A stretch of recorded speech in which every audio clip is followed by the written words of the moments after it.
All right, so today we're doing 5.4 dividing fractions and mixed numbers. There's one vocab word that I do want to teach you before we move on and talk about the rest of the lesson. So I want you to write this down for me, please. Everybody say this word, reciprocal. Reciprocal. Is there anyone who thinks they might know what a reciprocal is? All right, a reciprocal is pretty easy. All it means is that you're going to flip the numerator and the denominator of a fraction. So instead of 3/4, if you flipped it, what would you get? 4/3.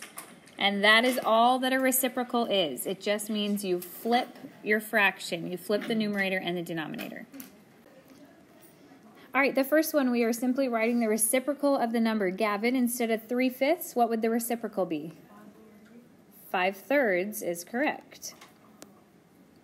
Let's go over to problem B. 2 does not look like a fraction. How can I make it look like a fraction, Stephen? Put at 1. Put it over a 1, and now what would my reciprocal be? 1/2. Remember, all you're doing is you are flipping it. Let's go to the next one. Marcus, 7/10. What would the reciprocal be? 10/7, so 10/7. Now the next one doesn't look like a normal fraction. Why? What is it? It's a mixed number, so we've got to turn it into a fraction. How would I do that, Deasia?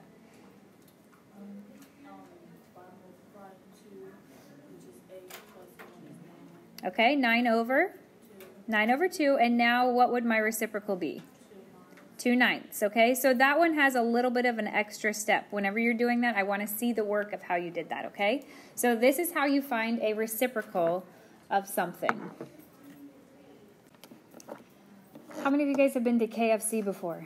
Who can tell me something tasty you have eaten before at KFC? What have you had? Chicken. Okay, that's a good one. What else do they have there that you like? Popcorn chicken, more specific. Biscuits. Chicken strips.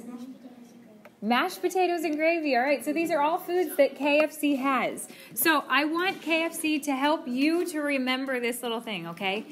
There's something very important that you have to know about this. So just repeat after me. KFC. KFC. Keep. Flip. Flip. Change. All right, so this has to be used whenever we are doing dividing by fractions. Read me what this says right here. You cannot divide fractions. You can't divide fractions ever, okay? So anytime that you're going to try to divide a fraction, I want you to think about chicken, KFC. This should help you to know what it is that you can do. You have to multiply by the reciprocal, or as we just learned, a reciprocal simply just means to flip the fraction. So here I've got a problem, and it says 1/2 divided by 3/4. Just remember, you're not allowed to ever divide a fraction. So you have to use the KFC method.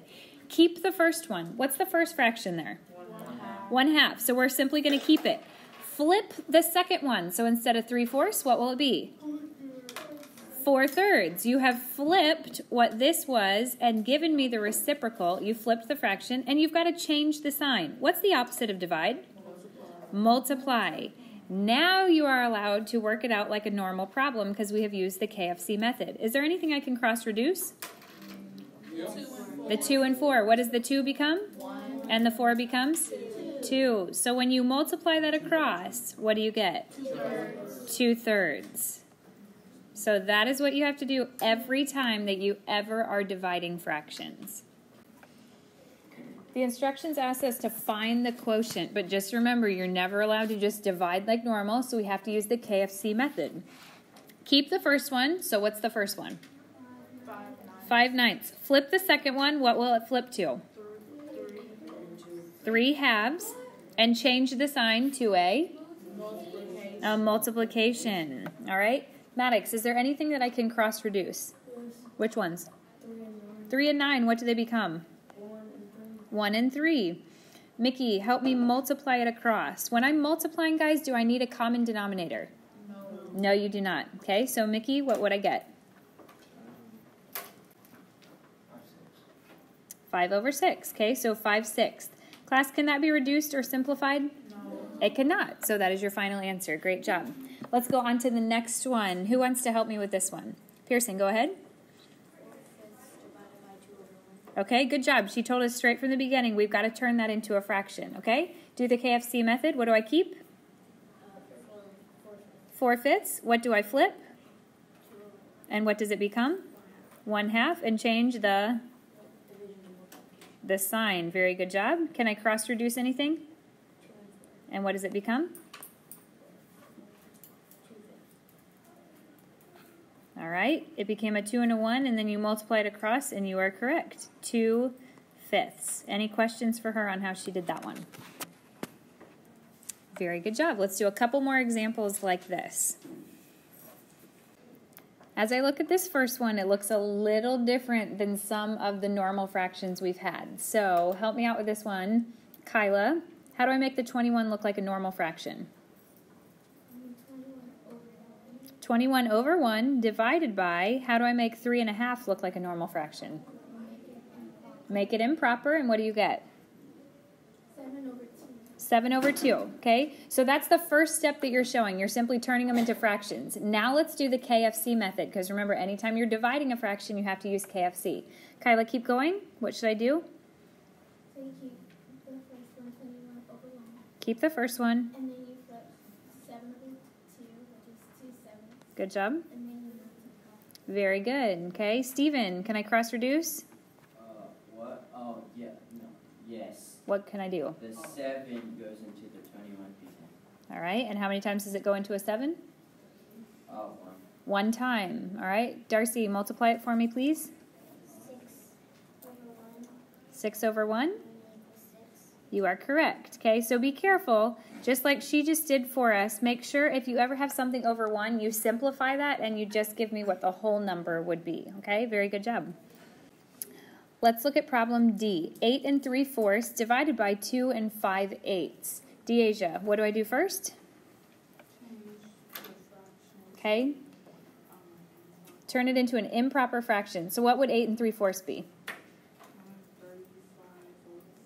35/4. Micah, what would 2 5/8 be?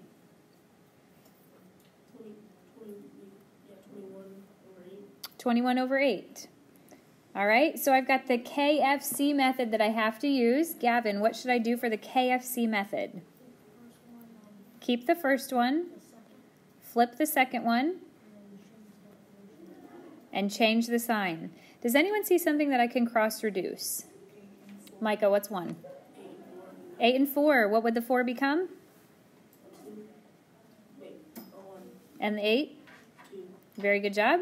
Can the 35 and 21 be reduced at all? What number can go into a 21 that can also go into a 35? A 7. Pearson, how many times does it go into a 35? 5 times. And how many times does it go into a 21? 3 times. Marcus, multiply it across and let me know what you get. Very good job. 10 over 3. Guys, can I leave it as 10/3? Why not? Because it's improper. It's an improper fraction. You're never allowed to give me an improper answer. So, Maddox, what would my answer be?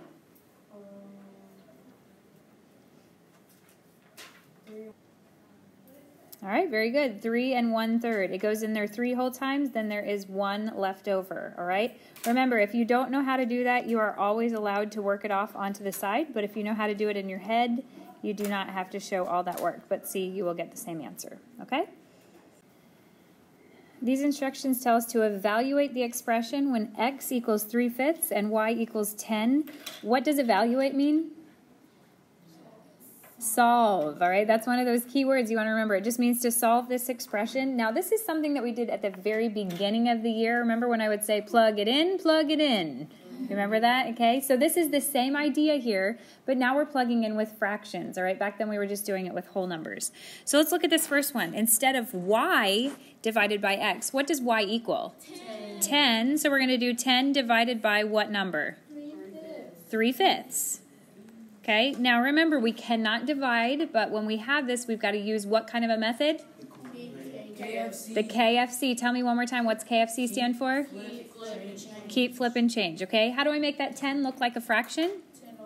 Make it over 1. Who would like to do this one for me? All right, Micah, go ahead. Okay, so you keep 10 over 1.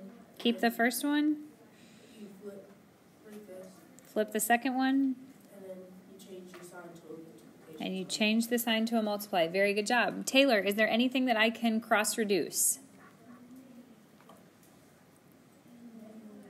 No, there is not. Okay, be careful. Some people have thought, oh, yes, a 10 and a 5. But if they are not across from each other, like forming an X like this or like that, then you cannot cross reduce it, okay? So great answer, Taylor.